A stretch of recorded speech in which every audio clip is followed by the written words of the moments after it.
திருத்தணி வீட்டுக்குள்ளே ஒரு தீபம் தெரியுமே சண்முகா.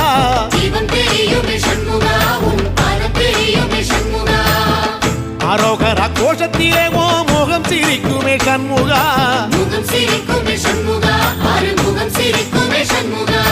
சித்திர நாளிலும் சண்முகா, கந்த உற்சவ நாளிலும் சண்முகா, நாளுங்கிழமையும் சண்முகா, ஒரு உண்மையை சொல்லவா சண்முகா.